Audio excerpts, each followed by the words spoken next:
Yes, and well, welcome to our conversation about what it means to be radically human. And George, just delighted to have you on with us again, and we'd like to dive in and build our conversation around that question. What does it mean to be radically human? And I think you set it up really nicely in your book.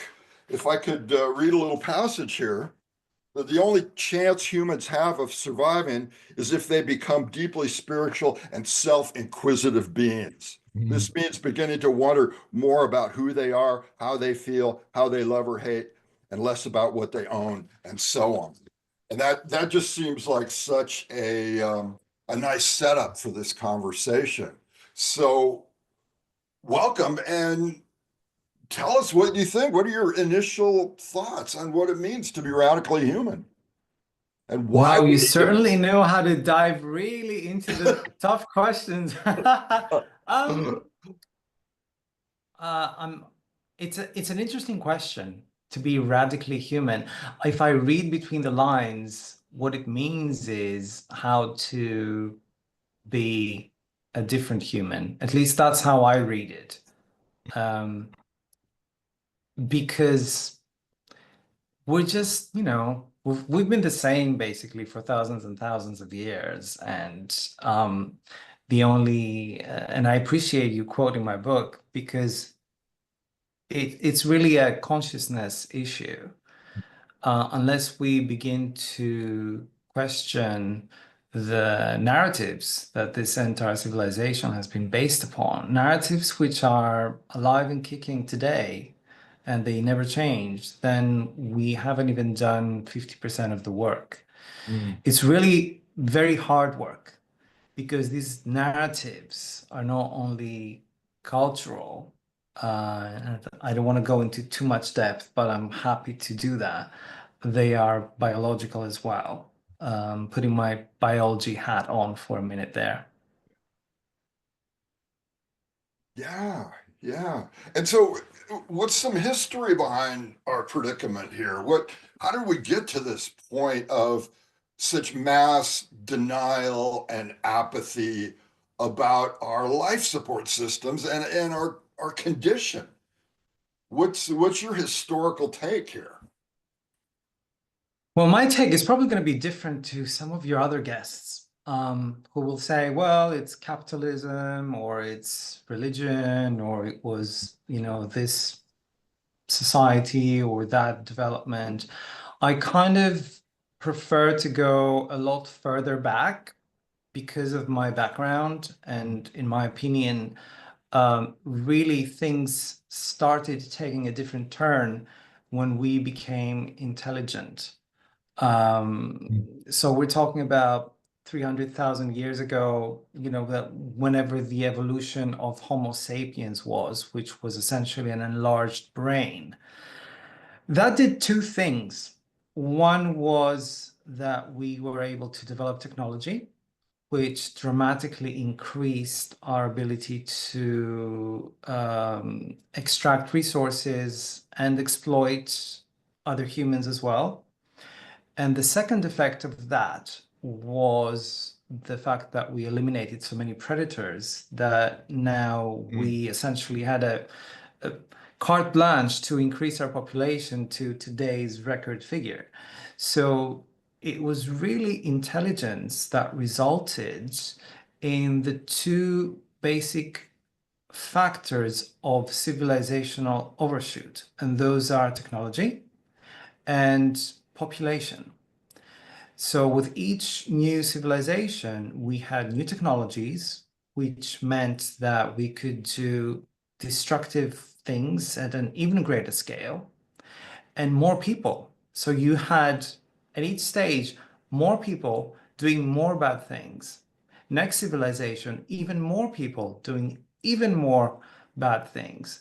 And that's why overshoot is an accelerational process. It's an exponential process. Although we've been around for 300,000 years or so, it's really the last 300 years, so, more or less the Industrial Revolution, where we see such a dramatic overshoot in terms of ecological destruction and human population, and so many other factors of overshoot, and then take that to the most recent 5 decades, for example, and again you just see sort of you begin to see the end game, Mm. which is where we are now, because obviously overshoot cannot continue on a finite planet of finite resources. So that's my take of why we are where we are. Obviously, there's a lot of, you mentioned denial. You mentioned a lot of those things, which I usually refer to in my books as the virtual reality mind prison that we all live in now. Mhm. And that's really the problem of consciousness. George, I've been reading McGrill-Christ. I hope I'm pronouncing his name right. The Master and the Emissary. I don't Mhm. know if you read that, but essentially he focuses on the two hemispheres of the brain. And in a little different way, he seems to be expressing what you are. I wondered if you had thoughts on it, in the sense that the right side of our brain is more big picture, spiritual. Left side is more focused, intent, and makes decisions, that sometimes takes a fact and turns that fact into a representation. Mhm. And what he seemed to be saying is that one of the products of civilization is the left side has become so predominant Mm. that the right side, the spiritual side, has been pushed back. So, in other I words, agree with that. I agree with that completely. I will add another layer onto that, which is that, in my view, it's not so much two different sides competing with each other, Mm. kind of like they're equals and they're competing and one is winning. I think it's a little bit more darker. I'm gonna go further back again to the beginning of when this brain enlarged. Our our survival, obviously, as with any species, was extremely important to us. And because of our large brain capacity, our ability to survive, obviously tremendously increased. I call that section of our brain the RELD, which stands for Resource Exploitation Logistical Device. It doesn't really exist. It's a concept that I've developed, which is essentially all of the rational elements of our brain that you described, John, which have to do with exploitation and logistics and the things that we have to do to survive, right, which, however, when we do them too well, they are very destructive. And that's how, capitalism and exploitation and all of that come about. So the RELD is something that we are born with because it was selected by evolution. There was a very, very strong driver to select for the RELD. Mhm. However, there wasn't a very strong driver to select for ethics, compassion, and these qualities. And in fact, a lot of these things, and take ethics, for example, ethics don't exist in nature. It's something that we kind of added on society. And I would say that we've done a pretty good job at trying to create something that did not come with the factory settings of humans. Um, so yes, it is left and right, but I think that the left, if we mean the sort of humanities and those types of skills, um, these are thought processes and skills that require very, very difficult and complex thinking. I'm not a neuroscientist, but I think that when you're trying to survive and you are, building things or planning things, you use a more sort of rational and mathematical and very much reality focused part of your brain, which is easier. The humanities require abstract thinking and being able to imagine and to look into the future, to have a very sort of systemic, global type of thinking that is just not natural, I believe. And I think the events sort of prove me right, is just extremely difficult for humans. And this is why people, study philosophy for years to get it right. And then again, if you become a great philosopher, it never means that you're right or wrong. It's just the thing with philosophy. It's not right or wrong. You just forever trying to find the truth.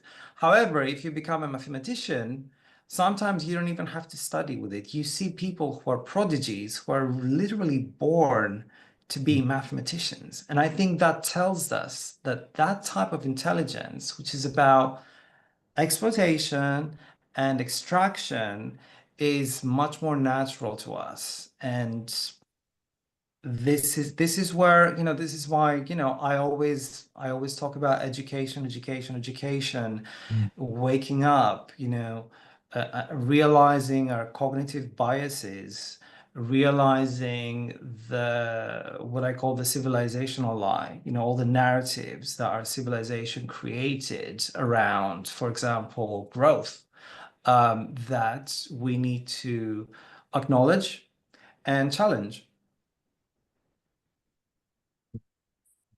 Taylor. That was a bit long, sorry. That's great. I mean, That's great. yeah, it's just bang, spot on.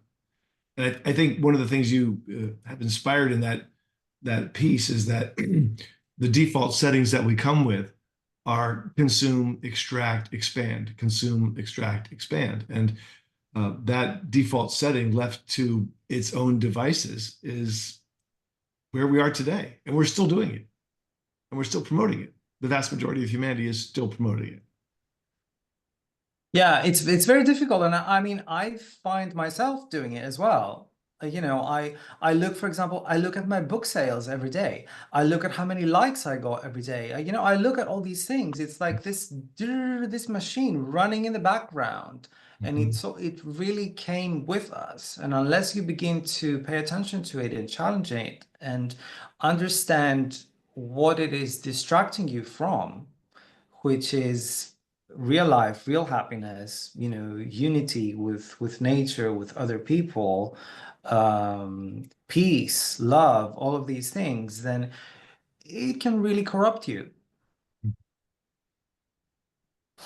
So how do we take steps to dig into this deep, narrative that you described?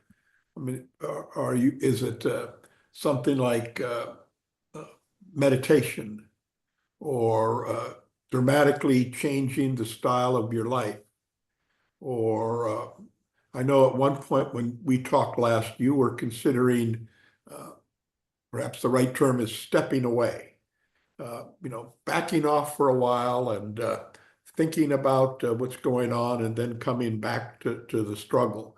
What type of ideas or concepts would you have as to if someone said, I want to be more radically human, I want to step away from the way I've been living in technology? What suggestions or thoughts would you have for that? I think all of the things that you mentioned are important, but I think the key element is, before you even do anything, to actually acknowledge the narratives of the civilizational lie. I think unless you actually acknowledge them, then you can't observe what they're doing to you. And to me, these are two main narratives. One is infinite growth and how we are all obsessed with growth. And we do that in our personal life. We count our money, we count how much, what we're going to eat. I'm very guilty of this. Every day, there's a mental tally that happens in my brain in terms of, have I been productive? I think that's the RELD again acting up. So I talked to that person, I did that. I wrote a paragraph. I could have written 2 pages instead of a paragraph. So there's all that internal talk, which I think is growth related, and it's the RLD acting out. We get very, very greedy.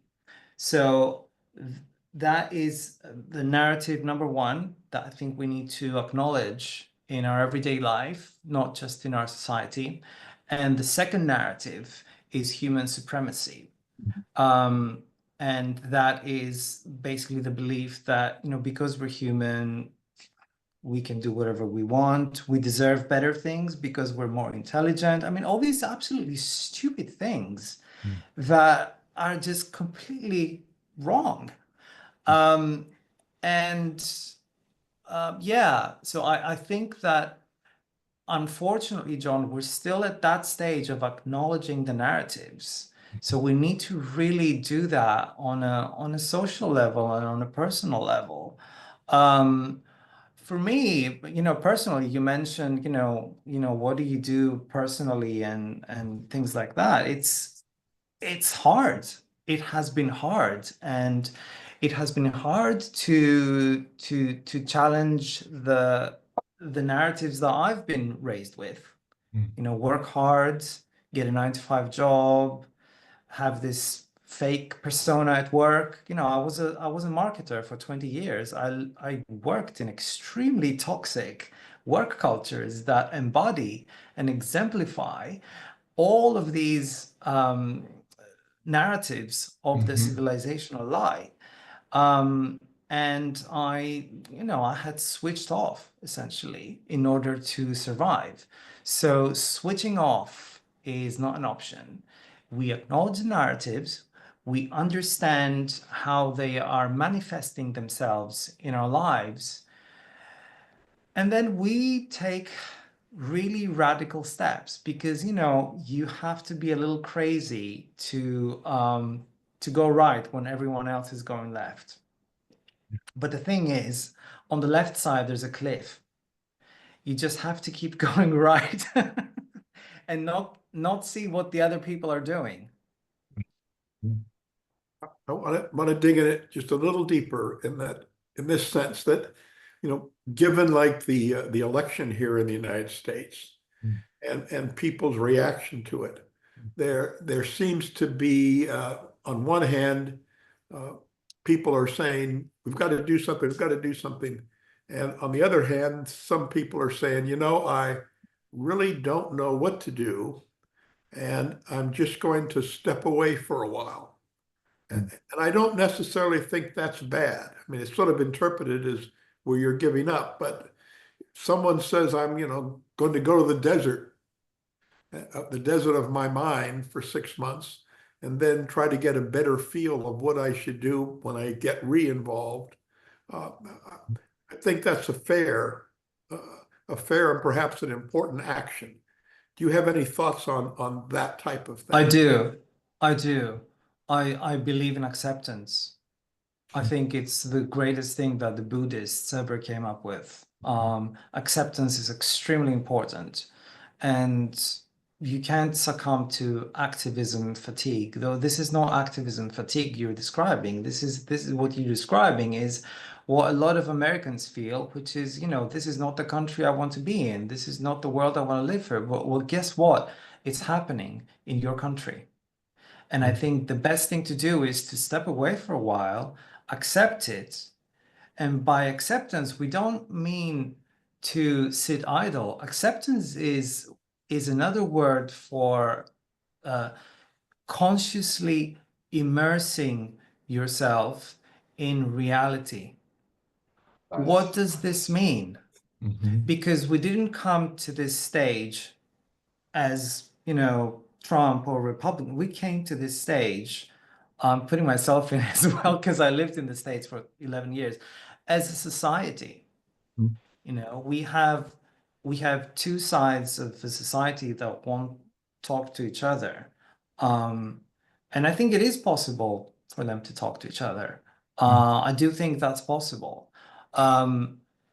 But this is what stepping away can help.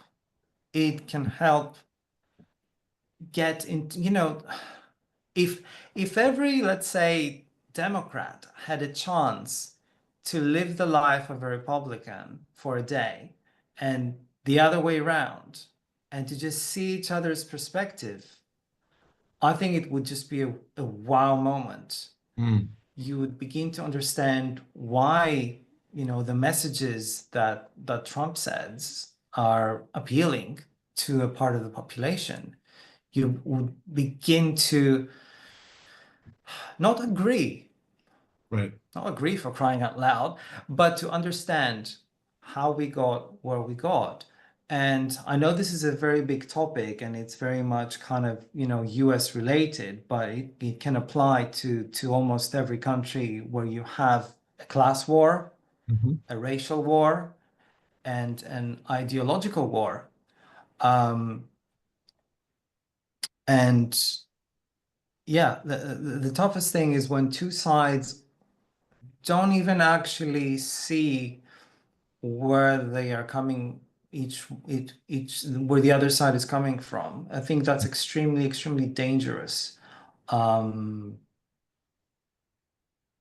yeah, yeah, step away Mhm. and wake up. When I was reading Beyond the Petri Dish, I was struck by a couple of thoughts. And I was reminded of this media critic back in the 1980s named Neil Postman. And he wrote a book called Amusing Ourselves to Death. And that's basically his thesis, is that we're spending so much time being entertained that we can't deal with reality outside the entertainment sphere. And I was also reminded of the allegory of Plato's cave, whereby he imagined this whole group of people in a dark cave with a campfire, and the light from the campfire flickered and made shadows on the wall of the cave, and they were entertained, and they thought that those shadows on the wall of the cave were reality. And for Plato, the philosopher's job was to pull people out of the cave into the light of reality. So that seems like a dead ringer for what you're talking about, as people are now so consumed by these artificial or synthetic realities. Mm. Mm. Absolutely. Absolutely. And I'm going to take it a notch back again about this virtual reality. We don't need technology to be immersed in virtual reality. Our brains are so vast. And this is another sort of Buddhist concept I'm introducing, which I stole, which I called the mind prison. Mhm. Um, which is also in my book, Necrocapitalism, which is our ability to modify our reality and to create these spaces, these virtual spaces in our brain where we believe what we want to believe. And these spaces are incredibly safe for us. So Mm. they serve a function. And that probably also goes back into evolution, where we needed to retreat into these safe spaces where we basically endorse ourselves, which is what, this civilization has done. Essentially, it has endorsed itself through economic growth and infinite growth and human supremacy. Um, so so yeah, now you add on technology on top of that, and you have two things happening. One is you have this virtual world of social media where, alarmingly, many of us spend a good portion of our day. For some of us, it's even the majority of our day, Mm. really. If you consider this social media as well, if you consider, you know, so we're inhabiting a virtual world where the rules of society don't exist anymore. So, this is there's no one keeping this space except the people who can manipulate it. So, it's down to Musk and the algorithms. Mm. So we're inhabiting a really, really a world where we have given up a lot of our sovereignty. We've eventually essentially become quite manipulated. And I think the worst aspect of it all is this very bizarre merge between news and entertainment, where you see a lot of news in what is supposed to be an entertainment morning show, and then you see a lot of entertainment in what is supposed to be a really serious news show. And this merge between those two things has resulted in no one ever taking anything seriously anymore. Everything has become a joke. 1 minute they talk about Gaza, and then they go into a product placement, and then into commercials, and then they show a cat video. And you're supposed to just kind of take that all in and be a whole person. It's absolute insanity, this virtual world. So that's number one. Number two for me is the fact that because we live in this virtual world, we are not living in the, it's the absence of the real world. And that has severe repercussions. The fact that as a being, both mentally and physically, we're not inhabiting the real world. I think that this has not been analyzed enough, and I haven't analyzed it enough. But it's something completely new that has really taken over, I think, quite recently, especially, I would say, probably after the pandemic, that our level of distraction into, social media, Netflix and TikTok and all these things, and and threads, and is becoming quite dystopian. And I think that not many people are talking about the repercussions because it's so new. In terms of what it's doing to our brains, but we're already seeing the results. If you take, for example, young groups, here in Greece, and I'm sure all over the world, we have for a country that's only about 10 million people, we have incidents of violence among teenagers almost on a daily basis, and of serious violence in terms of domestic violence, with people being killed just extremely often. Sometimes multiple times on a single day, we have incidents, and this is something that none of us remember. And there's been a lot of debate in the country about why is this happening. And I think a light bulb went on when someone talked about how young people, especially because they're on the phones all the time, they've lost their ability to negotiate their differences. There's just no communication, and there's no internal processing happening. It's all a video game, and the first way to react is really the fist. I mean, it's a real cognitive obsolescence happening there. Really, we're kind of retreating into really primal times. Yeah. I'm struck by so many of the things that you've said, and they sort of like the way a rope has lots of different twine that comes together to form a larger theory. The rabbit holing that social media does creates a subset of this virtual reality for younger people. And I think that perhaps sort of like, Rage Against the Machine, they don't really have the context or the construct where they can work around the machine, and they're stuck in it, and they know, and yet they retain enough of their primal, youthful kind of, sense that something is very, very wrong here. Sort of like the movie, in the movie Network, the protagonist, 1970 something, the protagonist says, I want you to be mad as hell, and I don't want you to take it anymore. And I think there's this dual sense for younger people, that they're both in this rabbit hole virtual reality where they, as you said, they don't have the construct for negotiation or to see a larger picture, because they've only lived inside these virtual realities. Yeah.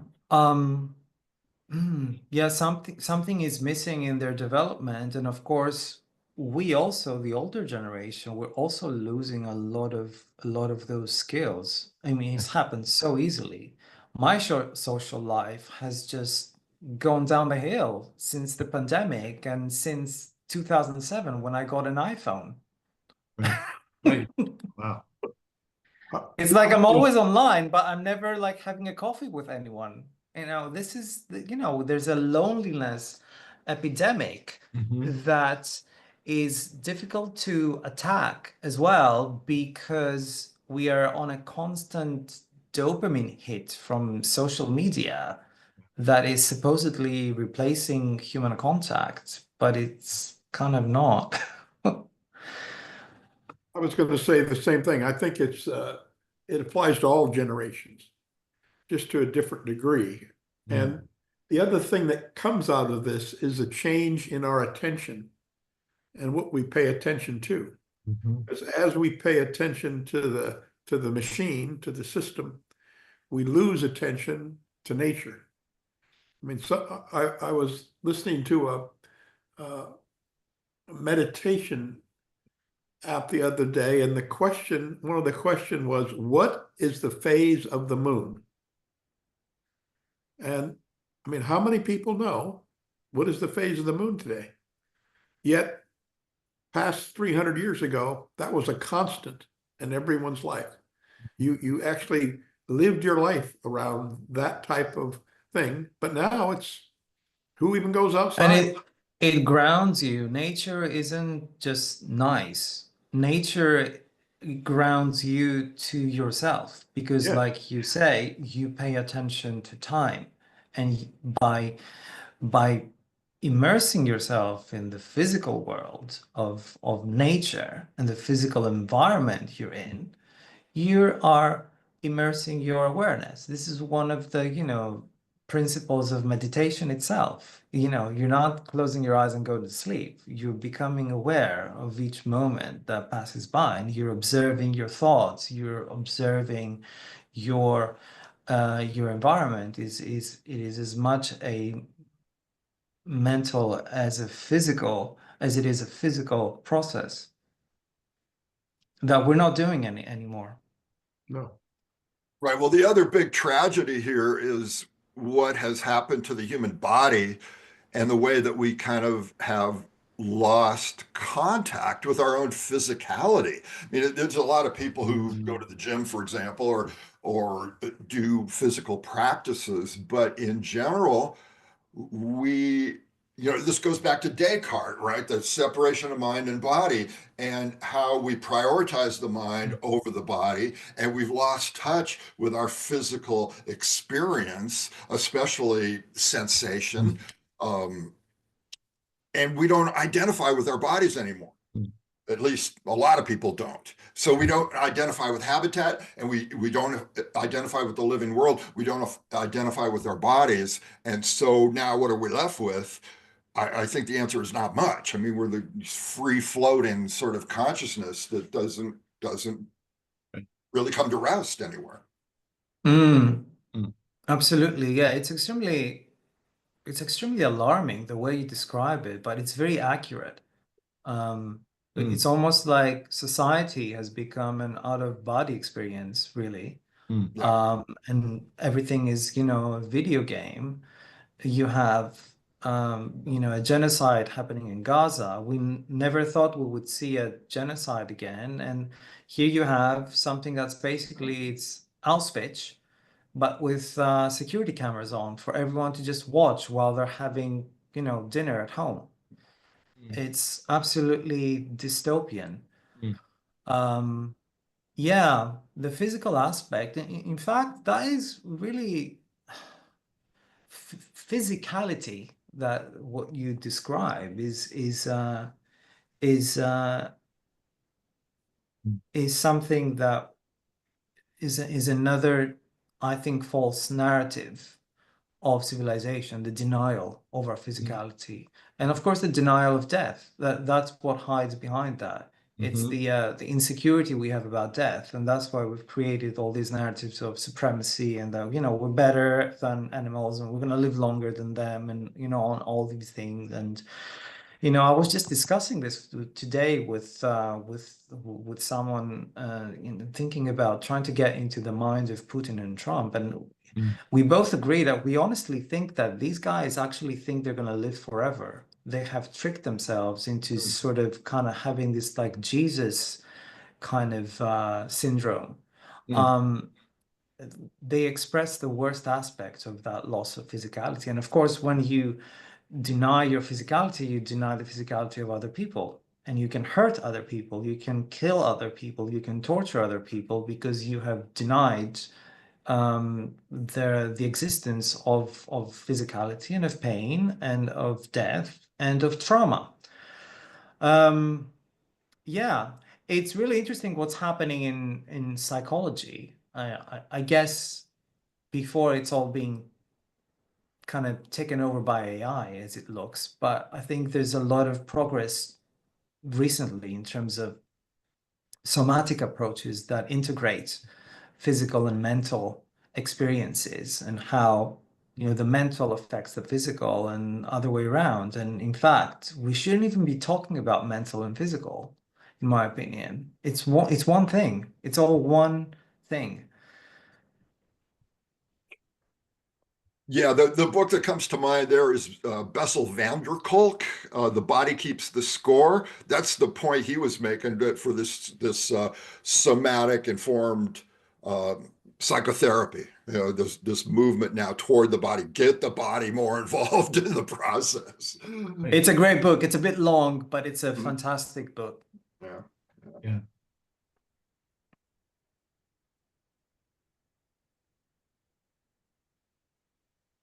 So what about activism in all of this? I Mm. mean, we are believers in activism, but we feel overwhelmed now. We feel like this is a David and Goliath situation.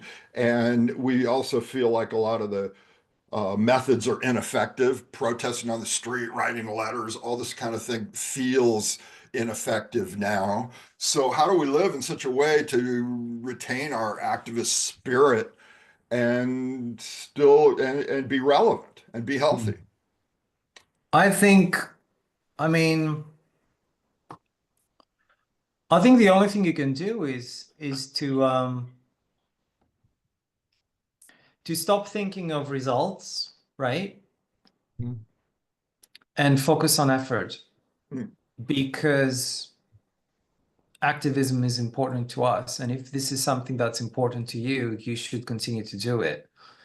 Um, as I think I wrote this in one of my essays in that book, The Petri Dish, that revolutions don't come because people feel like we have a really great chance of winning this. People revolt not because they think they will succeed. They revolt because they believe in what they believe in. Right. And so you have to be a little crazy. You have to remain crazy and you have to remain you. And I think it's incredibly stressful to think of, well, I've got, you know, I've got this regime that I have to overthrow.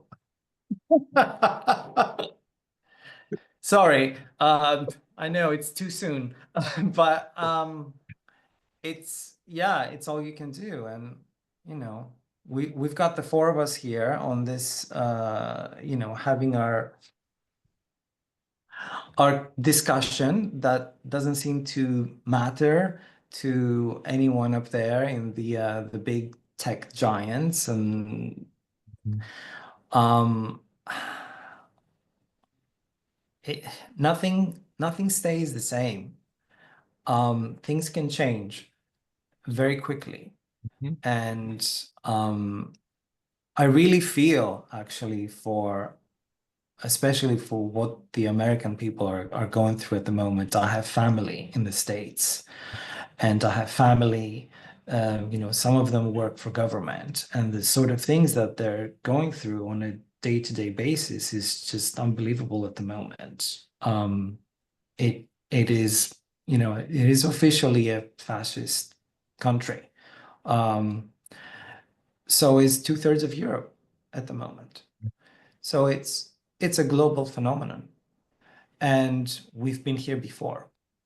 What we haven't seen before is this cycle of fascism, which then transforms into socialism and then into neoliberalism, which brings fascism again. We have overshoot and the climate crisis on top of all these things. So there is a scramble for resources, which results in more fight and flight sort of responses. I mean, what you see with the tariffs, for example, to me, that's the beginning. And I hope I'm wrong. I don't really want to believe what I'm about to say, but it starts with a tariff war and then it continues with a real war. And we already have 2, 3 wars happening, right? So what's another one or two on top of that? And now, Trump says he's gonna just kind of walk into Gaza. It's yeah. Let's just take a moment and think about all that. I don't have answers. Are we entitled to suffer from this civilizational fatigue a little bit? I mean, Absolutely.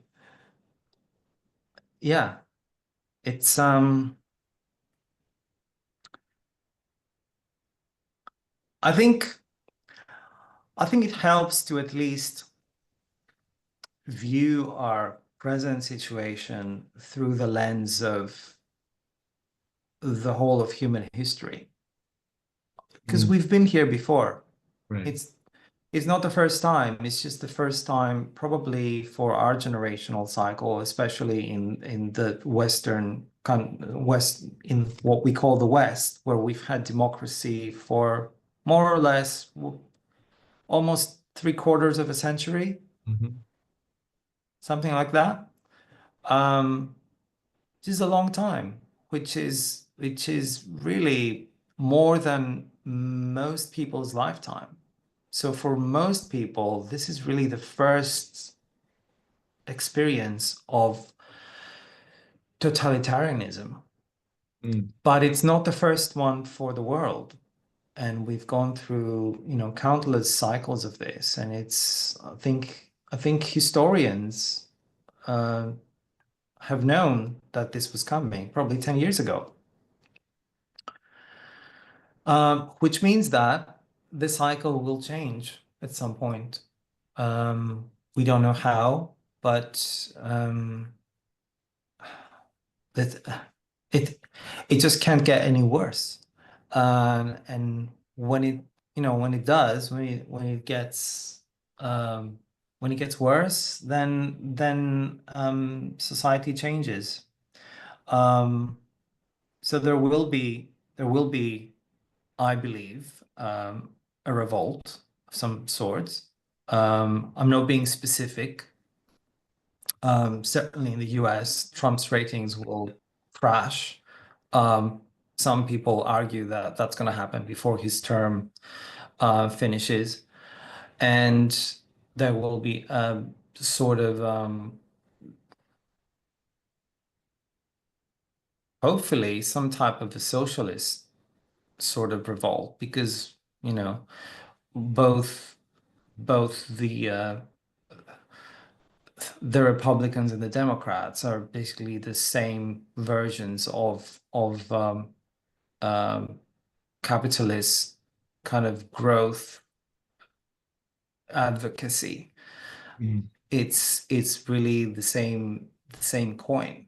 The only difference between the two, in my view, is where they choose to draw their voters from. It's just two different colored toothpaste, on the supermarket.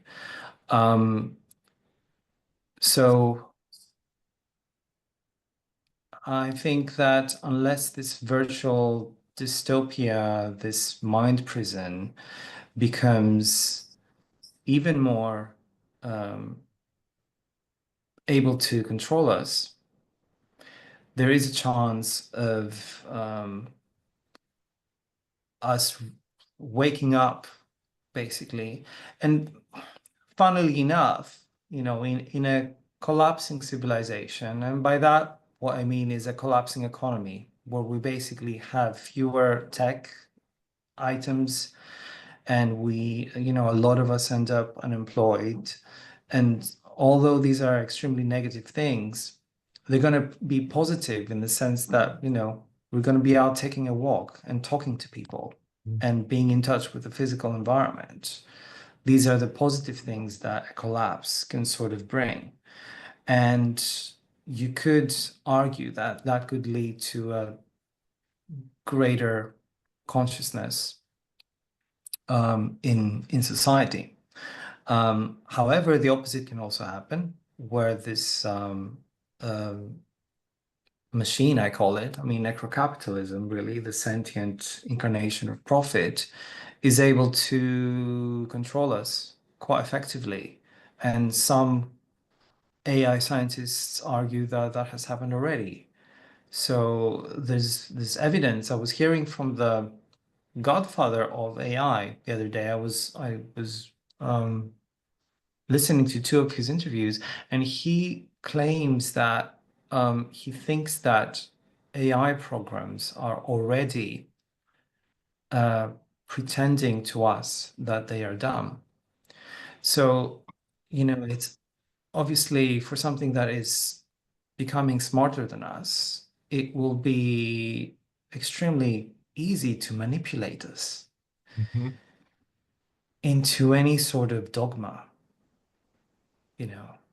It will be able to convince, as much as I know it sounds unreal, but I honestly think that one of these things one day is going to convince me that, Mexicans should all be sent to the moon. It's, when something becomes more intelligent than you, then it's game over. Right. And I'm almost paraphrasing what he said. I forget his name. Although even IA isn't going to stop the climate collapse. I mean, Right. we're past the point of stopping. We may be able to modify it. We may be able to create a positive alternative society versus one that's more authoritarian. But it does seem that that's going to be the big issue that's coming at us. And I think in that sense, you're completely right that we can't focus on tomorrow's results, but we need to focus on a long-term plan and to change ourselves in the interim.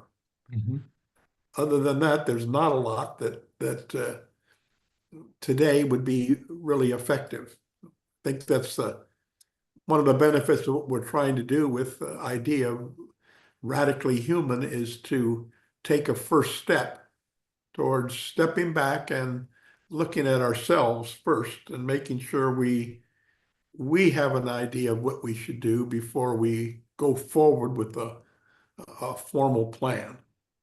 That will solve all of.